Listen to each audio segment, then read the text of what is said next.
y'all doing? My name is Jacob. Welcome back to Tired Reads, or welcome to if you're new. We're doing my August wrap up, and it was a pretty good month, if I do say so myself. So I hope you stick around, enjoy. If you've seen some of these, I'm bad at wrap ups, but we're gonna dive in. So this month I read 6 books, which I'm pretty proud of because they're all bigger books. Basically, kind of. Not really.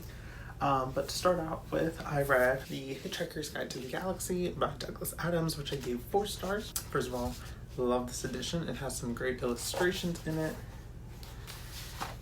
as well as illustrated in pages. This is about this man named Arthur who's living on Earth when it blows up because they're building a highway through the galaxy, and so he's saved by an alien named Ford Prefect, who was abandoned on Earth 15 years ago, and now he's finally managed to escape. And so we follow them through the galaxy, and it's a very funny book. I guess I really enjoyed it. Like I said, I gave it 4 stars. I really loved the characters. I thought they were both Arthur and Ford were pretty great, and the writing was very nice. I'm definitely intrigued to pick up more of these because I know there's a few more in this series. There were times where I was like, because it's very it's a science fiction, and there's a fun forward about it, talking about the evolution of the Hitchhiker's Guide to the Galaxy, how it started as a radio play, and then developed into a book, and then movie, and then this, and it's really interesting. So yeah, this is already going off to a bad start. But next, I picked up The Graveyard Book by Neil Gaiman. I gave this book 4 stars. This book I started a while ago, and then I picked it back up, and then I finished it. This is about a boy whose family is murdered and who escapes, I'm talking 2-year-old, who escapes to a graveyard, and he's raised by ghosts. He's allowed to stay there, and he has free range of the graveyard, and he's given ghostly powers, so he can walk through walls and visible and stuff. His name's Nobody Owens. So we follow him through his life growing up, and then we kind of learn why. Actually, do we learn? I don't think we ever find out why his parents died, but we find out who killed him and what they belonged to. And then the end was very touching. The ending was very about growing up and being departing from your family and becoming your own person. So for that, loved that. I also love these editions, but this is my first Neil Gaiman book, and I really enjoyed it. I think I will definitely be picking up. That's such a lie. It was all a lie.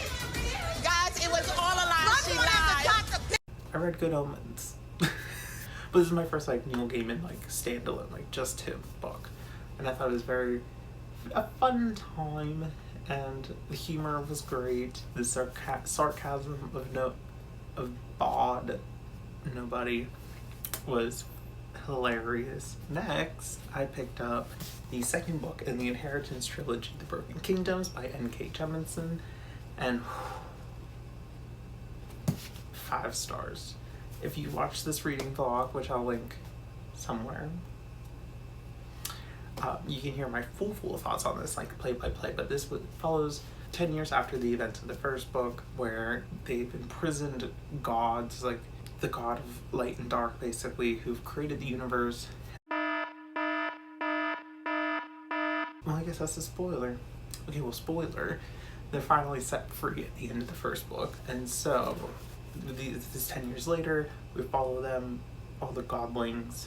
We follow our main girl named Ori, who's blind, who's an artist, and who can create doorways into new worlds through her paintings. We follow this through a cult, a very religious cult who's against the gods and want to go back to how things were. This was superb. Loved every moment of it. With that said, I didn't love the beginning, but once we got past the very beginning of it, I was in it to win it.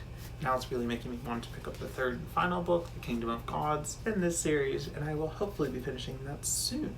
Then I picked up, I think I picked this up next, The Disasters by M.K. England. I gave this 4 stars. I listened to this on audiobook through Libby, through my local library, while I was cleaning up around the house. This follows a group of kids who are expelled from Space Academy it's in space. So they're in this academy to become pilots and like pioneers of deep space. We follow them. They are betrayed by their school, and their school is blown up in the first chapter. And we follow them seeking like shelter in a different planet, and the consequences of landing on that, with everyone knowing that they are wanted fugitives, how they can get back.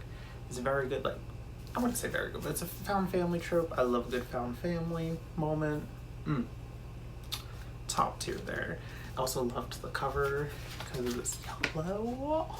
But yeah, I give this 4 stars. I thought it was pretty good. The plot was it was like kind of basic, but I was also very intrigued by it. So then we're all about like finding out who screwed them over and why, basically. Yeah. Next up, we got our man, Brandon Sanderson, Elantris, 5 stars.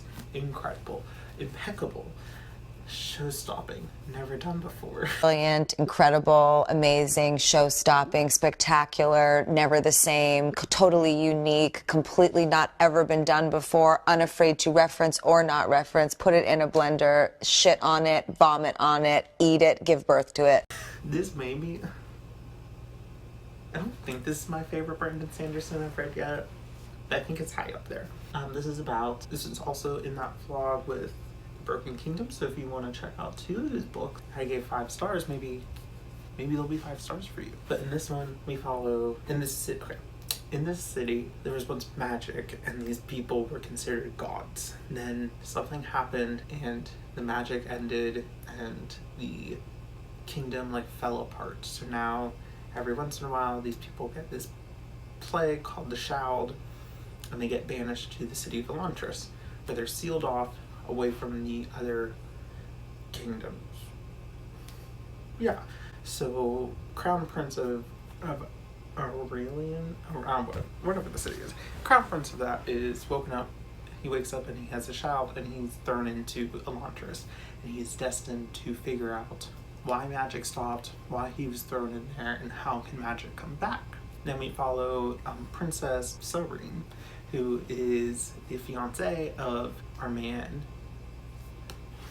Ralden, who's the crown prince, if you're following. So Serene comes a couple days early to surprise him because they've never met face to face. They talk through these seance who are like magical, I'm picturing like orbs, glowing orbs that can transform, and iPhones basically. They're basically FaceTiming. And this marriage was a peace treaty between the 2 nations. Then she comes a few days early to surprise them, but then he's not there.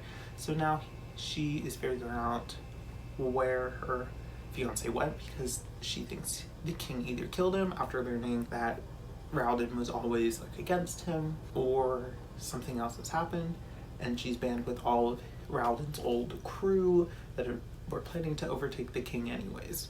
And that happens. Then we follow our 3rd perspective, Harathan, who is the Giorn, or priest of the religion Yadith. That's how I remember. It's like Shav or something else, but their god is Yadith, and he's coming to Arlen, however you say that. He is sent to Arlen, whatever it's called, to convert everyone in the city by a deadline, and that deadline is approaching, and he's taken a young priestling under his wing, and he has a deep vengeance for all the Elantrians for some reason we don't know yet in the beginning. In true Brandon, and that's his, but in true Brandon Sanderson fashion, this book, the Sanderson Avalanche, whatever that's called, at the end, oh my, I stayed up so late reading this because I could not put it down. 10 out of 10, highly recommend.